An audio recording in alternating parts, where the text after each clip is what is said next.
Assalamualaikum warahmatullahi wabarakatuh.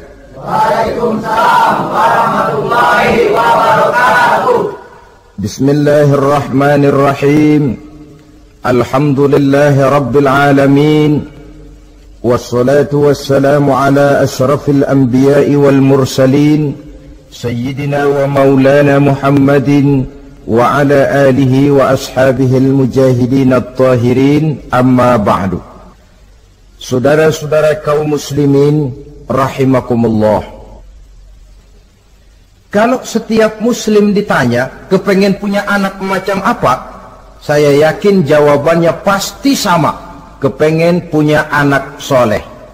Betul apa betul? Betul. Apa ada di sini yang kepengen punya anak jadi garong? Tidak. Saya kira jangankan kita yang insya Allah termasuk orang baik-baik, orang yang tidak baik saja tidak pengen kok anaknya tidak baik. Maling saja tidak pengen anaknya jadi maling. Copet saja tidak kepengen anaknya jadi copet. Dia masih bisa bilang sama anaknya, "Nak, bapakmu sudah kadung jadi maling, kamu jangan nurunin." Itu yang ketahuan malingnya. Maling saja tidak pengen kok anaknya jadi maling, apalagi yang bukan maling. Tapi anak yang soleh ini, saudara, bukan proses yang sekali jadi. Anak soleh tidak akan muncul dengan simsalabim. Anak soleh tidak muncul dengan slogan. Prosesnya sudah diawali oleh pribadi sang calon bapak dan calon ibu daripada anak itu. Itulah sebabnya untuk mendapatkan anak yang soleh ada dua usaha yang harus dilaksanakan. Pertama, usaha zohir, artinya usaha yang kelihatan oleh pandangan mata. Apa saja yang termasuk usaha zohir ini? Pertama, pribadi calon bapak dan calon ibunya. Kalau bapaknya ahli sujud, ibunya gemar hadir di majelis taklim, meresap ke dalam kepribadian anak, ikut membentuk dirinya. Sifat-sifat yang baik ini diharapkan akan menurun kepada si anak. Pribadi calon bapak dan calon ibu. Sebab ma fil aba fil abna. Bagaimana kebiasaan orang tua, begitulah anak. Kata pepatah, kalau bapak kencing berdiri, jangan heran anaknya kencing kabur. Kalau bapaknya bangun pagi jam 8, insya Allah anaknya jam 9. Jangan berharap anak mau sholat subuh. Kenapa? Bapaknya kasih contoh macam itu. Lalu suasana di rumah tangga, termasuk yang dimakan, yang diminum, termasuk pakaian kedua orang tuanya, ikut membentuk proses anak yang soleh ini. Kita kan tahu Rasulullah Shallallahu Alaihi Wasallam bersabda di dalam hadisnya, "Inna ahadakum yujma'u khalquhu fi batni ummihi arba'ina yawman nutfah." Tiap kamu diciptakan Allah dalam rahim ibunya itu 40 hari nutfah. Nutfah itu maaf, air kotor yang kalau ketemu di jalan kita jijik, dijual juga nggak laku. Tapi kita berasal dari situ. Dan itu dihasilkan dari saripati makanan yang dimakan oleh sang calon bapak, sang calon ibu. Kalau calon ibu dan calon bapak senang memakan makanan yang haram, senang meminum minuman yang haram, maka itu akan melahirkan saripati makanan yang membentuk sperma yang dihasilkan dari makanan-makanan haram. Itu pun akan ada pengaruhnya dalam proses pembentukan anak yang soleh. Saya dulu berpikir, kenapa Islam ini kok kelihatannya sedikit-sedikit mesti ada doanya. Orang mau makan ada doanya, orang mau berpakaian ada doanya, berdiri di muka cermin berkaca ada doanya. Sampai seorang istri mau bergaul dengan suaminya ada doanya. Pemikiran ini terjawab setelah saya telaah dan menemukan di dalam kitab Ihya-nya Imam Al-Ghazali, diceritakan di sana bahwa iblis yang tugasnya menggoda orang-orang kafir badannya gendut-gendut,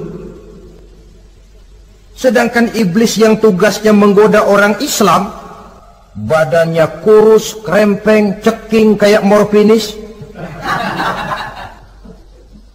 Satu hari ketemu di jalan karena satu profesi, ngobrol. Ini iblis yang tugasnya menggoda orang kafir bertanya kepada iblis yang tugasnya menggoda orang Islam, badanmu kenapa kurus macam begitu? Kata yang menggoda orang Islam, bagaimana saya tidak mau kurus? Saya ini ditugaskan menggoda orang-orang Islam. Orang Islam itu kalau dia mau minum dia baca bismillah. Bismillah racun, saya nggak bisa ikut minum. Dia mau makan baca bismillah. Bismillah racun lagi, saya nggak bisa ikut makan. Dia mau tidur tarik selimut dia baca bismika Allahumma ahya wa amut, racun lagi aja. Saya nggak bisa tidur di selimut, terpaksa tidur di emper, mana keanginan. Dia mau bergaul sama istrinya, dia baca Allahumma jannibna syaitan wa jannibi syaitan fima razaqtana, racun lagi. Saya nggak bisa bantuin, cuma ngeliatin dari jauh. Bagaimana nggak kurus makan hati? Kata iblis yang badannya gendut-gendut, untung benar saya menggoda orang kafir yang nggak ada bacaan apa-apanya.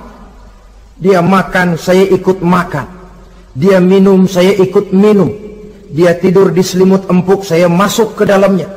Dia bergaul sama istrinya, dikit-dikit saya bantuin.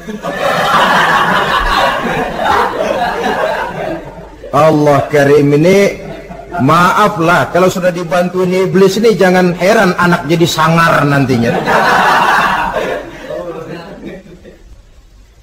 Jadi sejak proses produksi awal, Islam sudah mengajarkan hal yang sedemikian rupa. Pribadi calon ibu bapaknya baik, makanan, minuman, dan pakaian terdiri dari yang halal. Suasana beragama kelihatan di rumah tangga. Ibu ahli sujud, bapak ahli sujud. Ini termasuk proses usaha yang zahir dari orang tua yang menginginkan anak yang soleh. Sampai terjadi proses kehamilan. Proses kehamilan itu kata Nabi 40 hari yang pertama nutfah, 40 hari yang kedua alaqah, 40 hari yang ketiga mudghah. Mudghah itu embrio, cikal bakal bayi. Setelah proses 3 kali 40 hari itu, barulah ditiupkan ruh ke dalam rahim sang ibu. 120 hari atau 4 bulan, perempuan yang hamil itu baru terasa perutnya bergerak-gerak.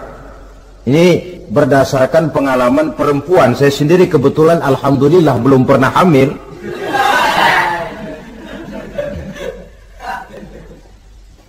Saudara-saudara, sampai usia kehamilan itu 7 bulan, ada tradisi yang disebut 7 bulanan. Itu tradisi dilaksanakan baik, tidak pun tidak apa-apa.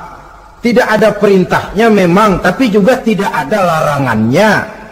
Apalagi berkumpul orang membaca ayat-ayat Al-Quran, memohon doa dan sebagainya. Sebab pada kandungan 7 bulan ini, embrio sudah mengarah kepada bentuk positif dari wujud manusia. Di situ dibacakan surah Yusuf, surah Maryam, surah Tabarak, surah Waqi'ah, Tafa'ul namanya. Mengundang rasa optimis supaya membawa keberkahan kepada pribadi sang calon anak yang nanti akan lahir ini. Tapi jangan lupa orang tuanya mulai dengan soleh dulu. Jangan orang tuanya nggak mau sujud, nggak mau ibadah, istrinya hamil dibacain surah Yusuf supaya anaknya cakep kayak Nabi Yusuf. Begitu keluar anaknya kepalanya segi 4 kayak kaleng kerupuk. Apa surah Yusuf yang salah? Tentu saja orang tuanya yang tidak memulai kesolehan itu sendiri. Lalu usia kandungan 7 bulan ke atas, sang calon bapak mulai membantu-bantu istrinya. Kalau malam diusapi perut istrinya yang sedang hamil berat itu, sambil dibacakan surah Al-Insyirah, ya ngusap-ngusap sayang, bukan ngusap gemes. Alam nashrah laka sadrak wa wada'na anka wizrak allazi anqadha dhahrak, supaya Allah memberikan keringanan kepada kehamilan istrinya.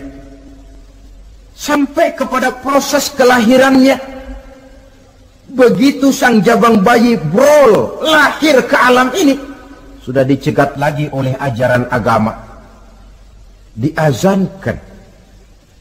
Diriwayatkan oleh Abi Dawud, kana Rasulullah sallallahu alaihi wasallam azana al-Hasan wal Husain fi uzunaihi al-yumna wa aqama fi uzunaihi al-yusra.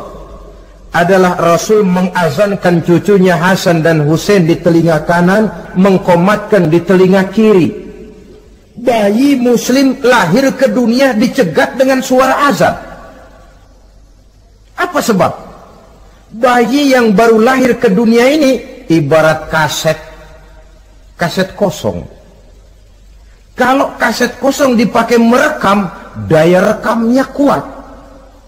Maka bayi yang baru lahir ini, sebelum sempat dia dengar cintaku sedalam lautan Atlantik, belum sempat dia dengar gelas-gelas kaca, belum sempat dia dengar tembok derita,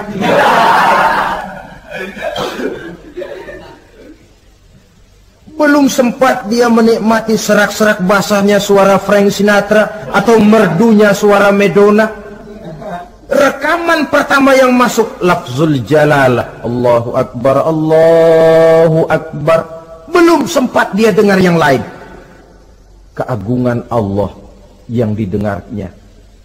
Kaset kosong diisi dengan rekaman pertama berupa lafzul jalalah. Saudara hadirin yang saya hormati, lalu datang kewajiban orang tua setelah sang anak lahir. Apa itu? Memberikan nama. Jangan lupa, ini proses pembentukan anak yang soleh. Memberikan nama. Walaupun William Shakespeare pernah bilang, what is a name? Apa sih arti sebuah nama? Cuma nama saja kok. Biar adanya di atas lumpur, kalau memang intan, ya tetap intan. Nama itu tidak banyak artinya. Namun pada hakikatnya, nama merupakan bagian daripada doa. Itulah sebabnya Islam mengajarkan khairul asma'i ma hummida wa ubida. Sebagus-bagus nama yang mengandung pujian atau menggambarkan kehambaan seseorang kepada Tuhan. Mengandung kata-kata pujian, Ahmad, Muhammad, Hamid, Mahmud. Mengandung nilai kehambaan seperti Abdurrahman, Abdurrahim, Abdurrauf. Jangan mentang-mentang ada di Quran anak dinamai Jahannam. Wah, kenapa Jahannam? Itu kan ada di Quran, Pak. Iya, di Quran, tapi lempengan neraka itu. Sekarang ini saya melihat gejala akibat rasa malu beragama.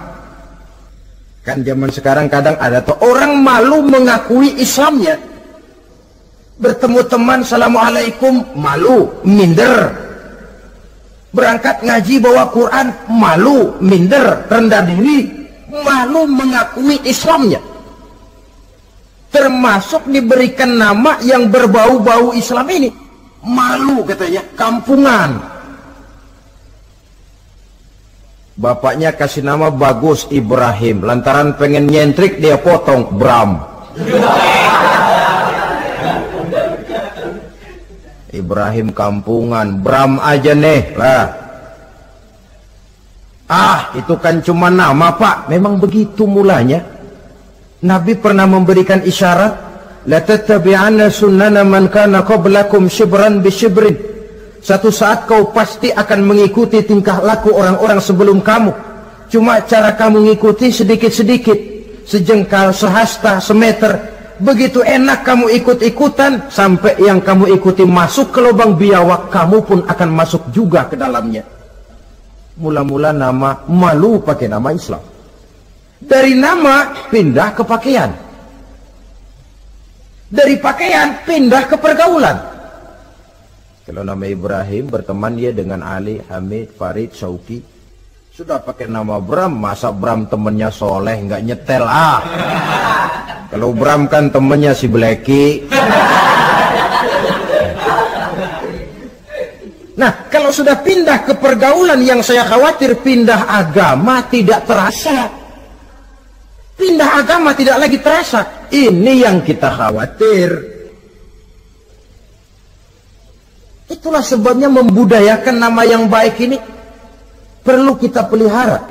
Nama sebagian daripada doa. Tatkala orang tua memanggil kita dengan nama yang baik, sudah merupakan doa agar anaknya jadi orang baik-baik. Saudara hadirin yang saya hormati, setelah memberikan nama yang baik, kewajiban berikutnya dari orang tua muslim ialah wa ayyu'adzibahu, kata Nabi, memberikan pendidikan. Sebab nama yang baik tidak akan banyak menolong kalau tidak diiringi dengan pendidikan. Nama saja Muhammad Mukmin, kerjaan ngadu ayam.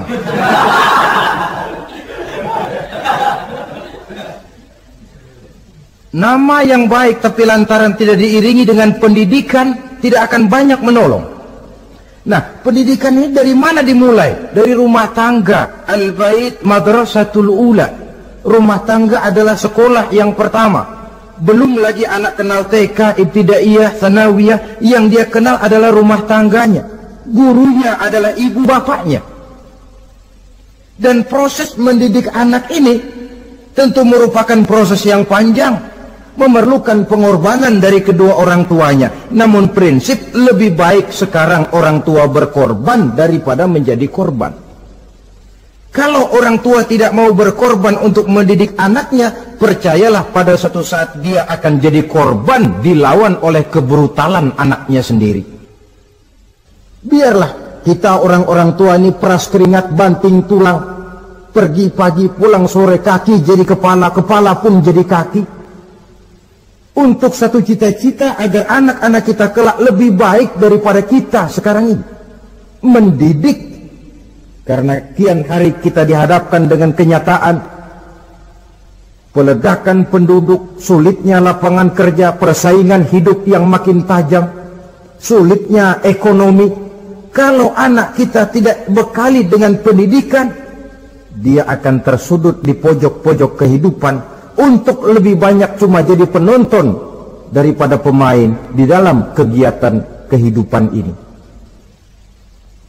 Nah, setelah memberikan nama yang baik, lalu mendidiknya, lalu datanglah usaha yang batin di dalam proses pembentukan anak yang soleh ini, yaitu mendoakan anak. Yang baik tentu doa dari orang tuanya sendiri. Sebab kata Nabi, doaul walid liwaladihi kadu'ain nabi li ummatihi. Doa orang tua kepada anaknya seperti doa Nabi kepada umatnya. Sebagaimana doa Nabi kepada umatnya tidak ditolak, begitulah doa orang tua kepada anaknya.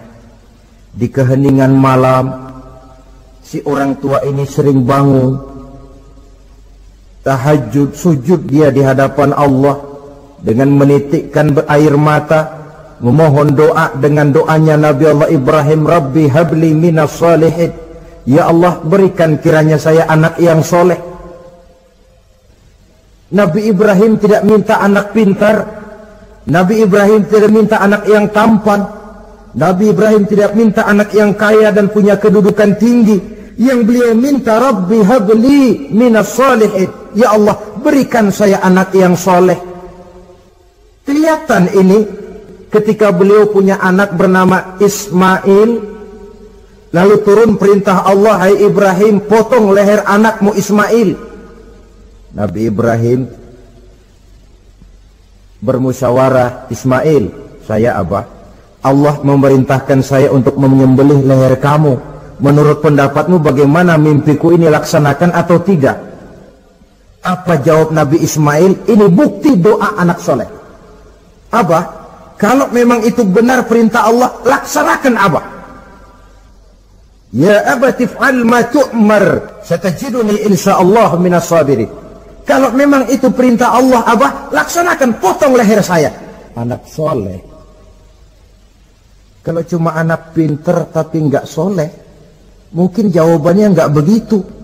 Nak, bapak disuruh Allah menjermelih leher kamu. Bagaimana nak, laksanakan jangan. Mungkin dia akan jawab, kenapa saya bapak aja potong yang udah tuaan.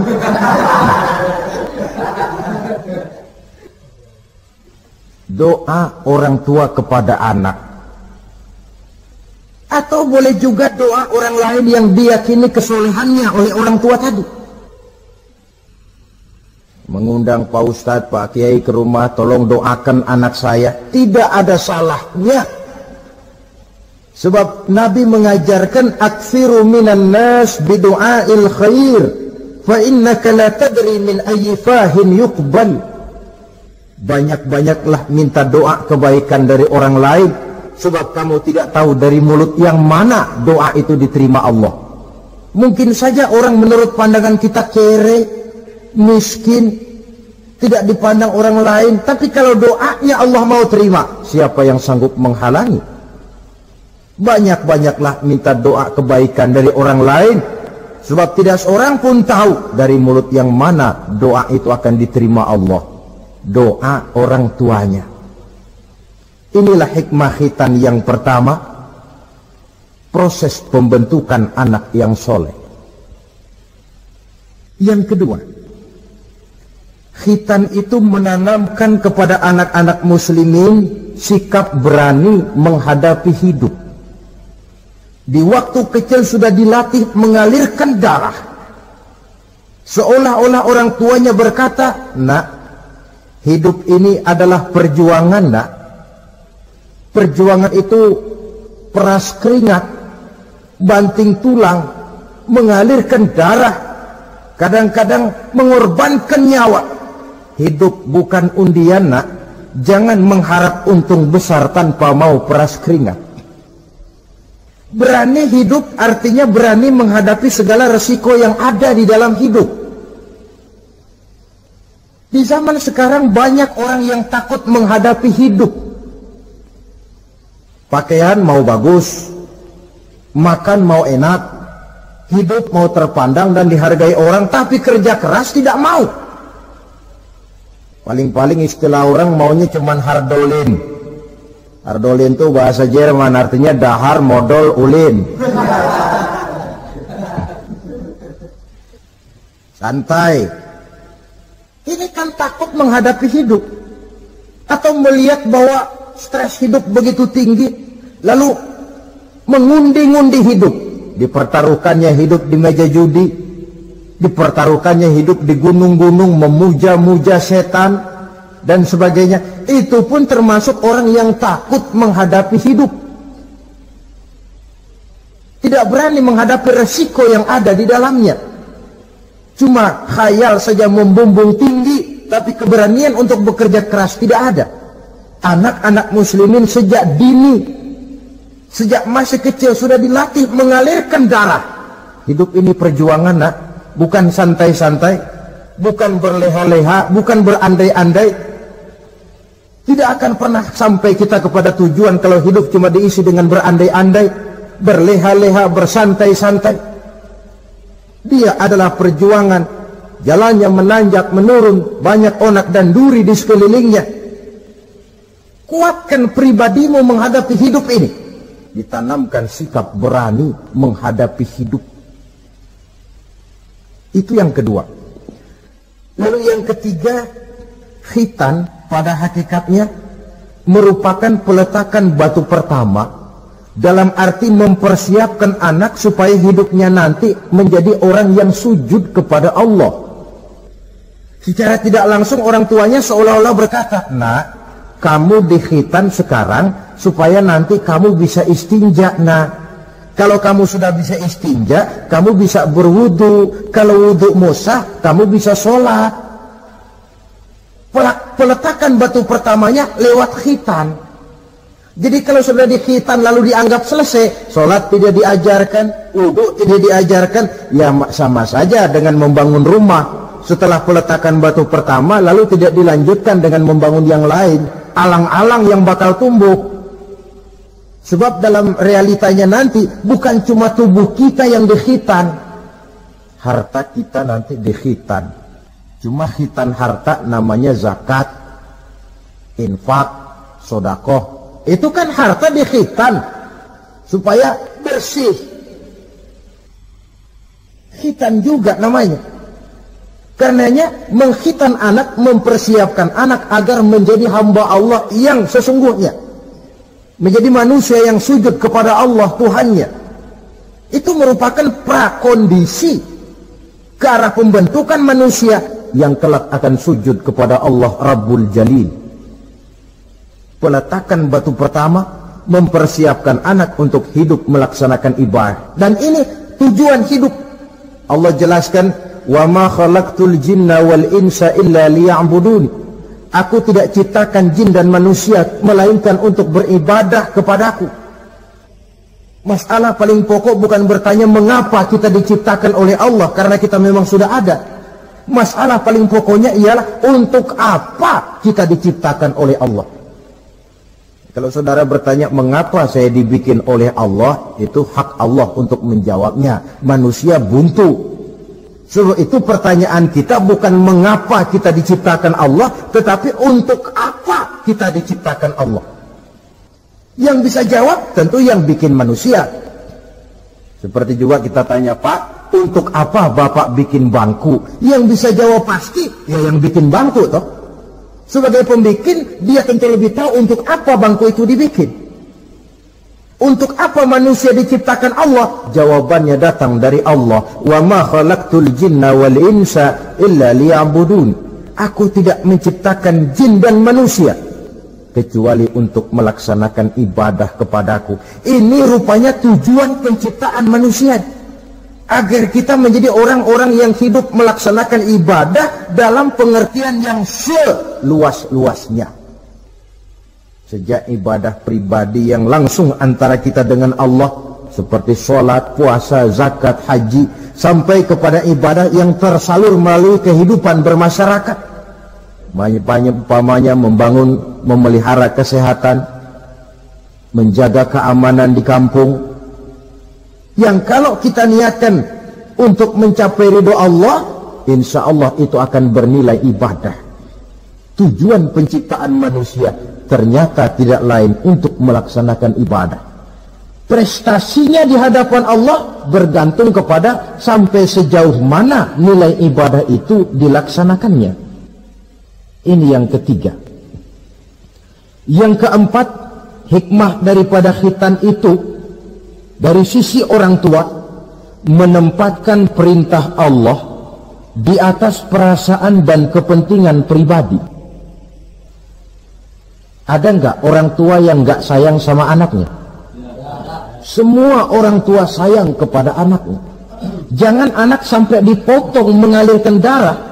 Anak main saja, main layang-layang, jatuh, pulang kakinya berlumur darah, sudah ribut orang tuanya. Kenapa nak? Kenapa sayang? Kenapa raja? Aduh, raja lah kita. Tapi ini perintah Allah. Perasaan pribadi, kepentingan pribadi kalah oleh perintah Allah. Ini mestinya watak seorang muslim. Kalau sudah begitu perintah Allah, begitulah kita laksanakan. Soal keberatan pribadi, perasaan pribadi, kepentingan pribadi, nomor belakang. Yang penting perintah dilaksanakan. Cobalah kalau khitan itu, anak yang begitu kita sayangi, pada umur sedang lucu-lucunya, dipegangi dia, lalu dikhitan. Kadang dia menangis, mengalirkan darah, sakit dia 2-3 hari belum bisa berjalan dan bermain dengan teman-temannya. Tapi ada rasa luas dalam hati orang tua. Kenapa? Alhamdulillah ya Allah, perintahmu sudah saya laksanakan. Perasaan pribadi itu ditekan oleh perintah Allah. Perintah Allah di atas perasaan dan kepentingan pribadi. Kalau perasaan ini sudah kita miliki, itu pertanda nilai iman kita sudah mapan. Tidak cuma dalam khitan, dalam berbagai perintah agama. Hari Jumat berangkat kita dagang, begitu 11:30 mendadak banyak yang beli, laku lagi. Sudah kedengaran suara azan, hayya 'alas shalah, hayya 'alal falah, pembeli makin banyak. Disitulah barometer iman kelihatan. Terusin melayani pembeli dan dapat untung banyak, atau perintah Allah yang sudah memanggil-manggil itu. Kalau perintah Allah di atas perasaan dan kepentingan pribadinya, dia akan tinggalkan dagangan itu. Dia akan bergegas menuju panggilan Allah. Saudara hadirin yang saya hormati, jadi perintah khitan ini mendidik setiap muslim agar perintah Allah berada di atas perasaan dan kepentingan pribadi. Hijau kata Allah, hijau kata kita. Putih kata Allah, putih kata kita.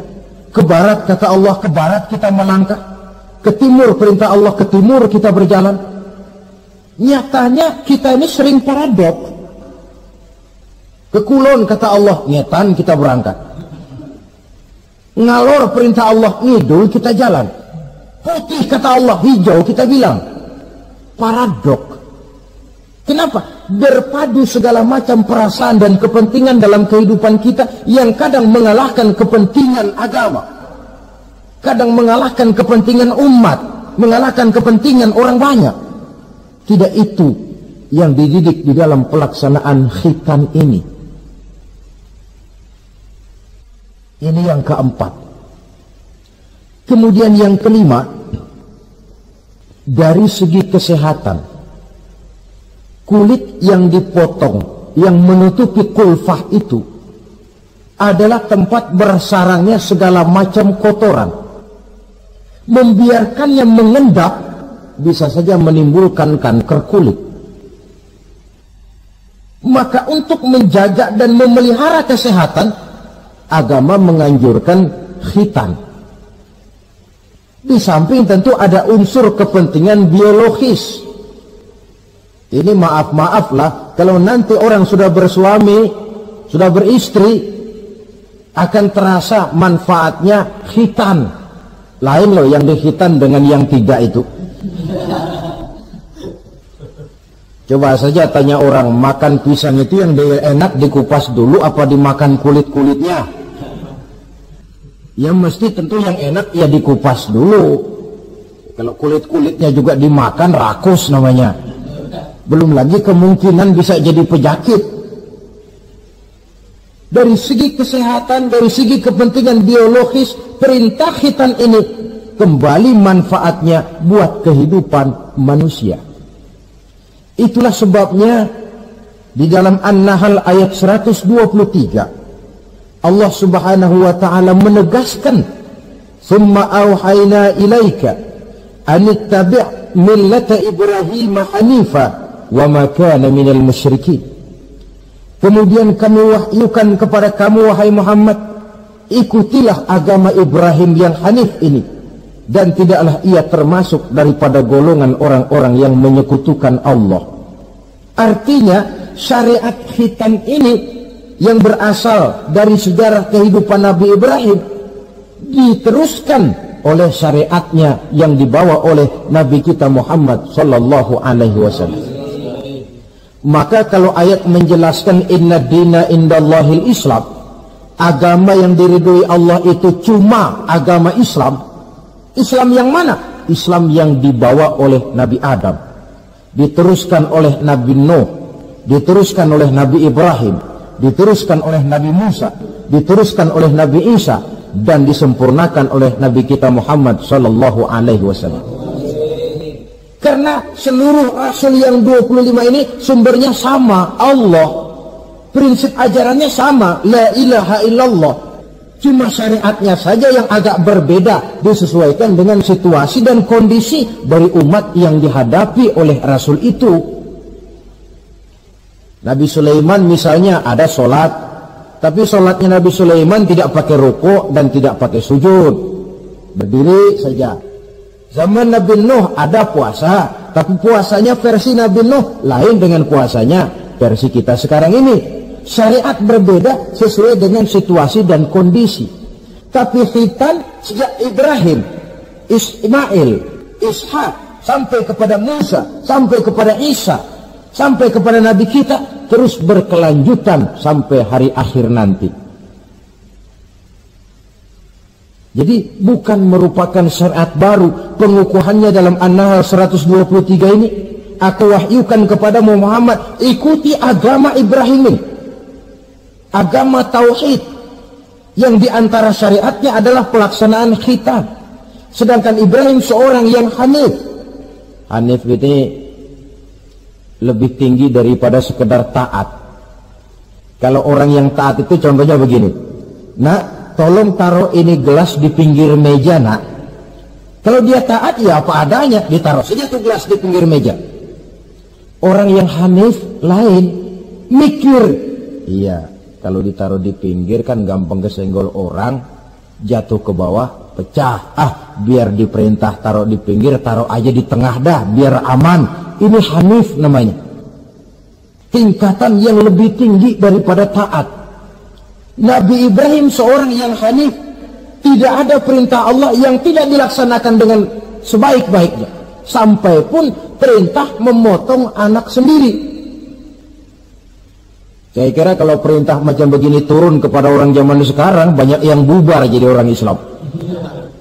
Potonglah leher anakmu, dah, udahan aja dah. Dan memang perintah itu cuma untuk menguji kekuatan mental Nabi Ibrahim alaihissalam. Perintah menyembelih leher anak, perintah membangun Ka'bah, perintah hijrah keluar dari kampung halamannya sampai mengembara ke negeri Syam. Perintah ujian menghadapi api yang dinyalakan oleh Raja Namrus. Belum lagi perintah menghadapi kekufuran daripada kaumnya, menghadapi orang tuanya sendiri yang adalah produsen berhala. Bisa kita bayangkan ini, anaknya penegak tauhid, bapaknya produsen berhala. Tapi itulah agama, syarat dengan contoh. Yang anak bapaknya nabi, anaknya bajingan. Yang anaknya nabi, bapaknya pembuat berhala. Karena memang hidayah itu adalah hak prerogatif dari Allah Subhanahu wa ta'ala. Diberikan kepada siapa saja yang dikehendakinya. Saudara-saudara kaum muslimin rahimakumullah. Oleh sebab itu, saya mengajak kepada seluruh umat Islam, kalau melaksanakan walimatul khitan, mengkhitan anak, boya sudah lewat masanya cuma sekedar diramein dengan layar tancap atau orkes madun. Akan lebih positif kalau diisi dengan dakwah, pengajian, ceramah yang menjelaskan tentang hikmah daripada walimatul khitan ini. Yang ditinjau dari segi apapun, mengadakan pengajian itu lebih menguntungkan, baik pribadi, baik yang mengadakan walimah, baik bagi masyarakat, ketimbang walimah dengan berfoya-foya. Apalagi hadis mengingatkan kita, kata Nabi begini, man sanna sunnatan hasanatan falahu ajruha wa ajru man amila biha. Siapa yang memulai satu kebajikan, dia akan mendapat pahala dan pahala dari orang-orang yang mengikuti kebajikan itu. Saudara nyunatin anak, mengadakan pengajian, undang kiai, banyak orang yang hadir, saudara akan dapat pahala dan juga dapat pahala dari seluruh orang yang hadir. 1000 orang yang hadir, 1000 saudara dapat pahala. Sebaliknya kata Nabi, wa man sanna sunnatan sayyi'atan falahu ismuha wa ismu man amila biha. Siapa yang memulai satu kejahatan, dia akan mendapat dosa dan dosa dari seluruh kejahatan yang terjadi pada malam itu. Jadi kalau saudara nyunatin anak, pesta, mengundang apa film, apa orkes, maka seluruh maksiat yang terjadi pada malam itu, di tempat itu, saudara ikut dapat dosanya. Kenapa? Sponsornya saudara. Ya, tapi kan saya nggak suruh mereka maksiat, Pak. Betul. Tapi bisanya mereka maksiat kan karena sarana disediakan. Sponsornya itu. Jadi sponsor kebajikan mendapat pahala. Sebagaimana sponsor kejahatan pun akan mendapat pahala dari nilai kejahatan yang ditimbulkannya. Belum lagi segi keberkahannya. Belum lagi banyaknya orang-orang yang berdoa. 1, 2, 3, 40 orang berkumpul mendoakan anak kita. Masuk dalam hadis doaul arba'in ka doail wali. Doa 40 orang yang berkumpul sudah sama dengan doanya seorang wali. Jangan, inilah yang sering saya istilahkan, kita ini kadang-kadang kontradiksi. Nikah secara Islam, ngadep penghulu, ada 2 saksi pakai ijab kabul, tapi nanti pestanya secara Nasrani, gaya hidup rumah tangganya gaya Yahudi. Nikahnya, khitannya cara Islam, pestanya gaya Yahudi, pendidikan anaknya cara Nasrani. Akhirnya pribadi anak jadi tidak karu-karuan, terlalu banyak diwarnai. Bukankah Nabi menyatakan kullu mauludin yuladu 'alal fitrah fa abawayhi yuhawidanihi aw yumajjisanihi aw yunassiranihi aw kama qala. Setiap bayi dilahirkan dalam keadaan suci, bersih. Tidak ada dosa warisan dalam Islam. Tidak ada anak haram jadah dalam Islam. Yang haram jadah itu perbuatan bapak moyangnya itu. Anak lahir suci, bersih, seperti kertas putih. Mau ditulis dengan tinta apa, terserah kedua orang tuanya. Setiap bayi dilahirkan suci, kata Nabi.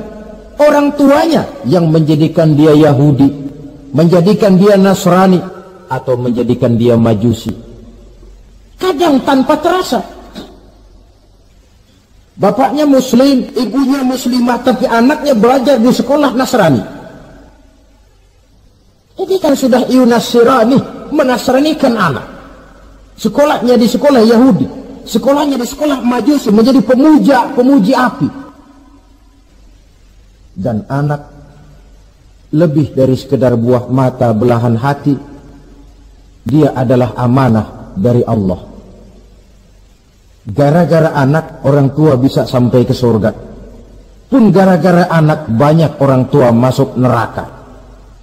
Amanah yang disia-siakan akan menjadi beban daripada orang tua itu sendiri. Oleh karena itu, sekali lagi saya mengajak, hidupkan tradisi yang baik dengan memperbanyak pengajian-pengajian, baik dalam walimatul khitan, walimatul arus, atau berbagai kesempatan yang memang mungkin untuk itu. Makin banyak dakwah dan pengajian, insya Allah makin terasa akibat positifnya bagi masyarakat, agama, bangsa, dan negara yang kita cintai ini. Nah, saudara, inilah selintas tentang khitan pada pertemuan kita kali ini. Mudah-mudahan ada hikmahnya. Terima kasih banyak atas segala perhatian. Mohon maaf atas segala kekurangan. Usikum wa nafsi bitaqwallah. Aqulu qawli hadha fa astaghfirullahal azim li wa lakum. Wassalamu alaikum warahmatullahi wabarakatuh.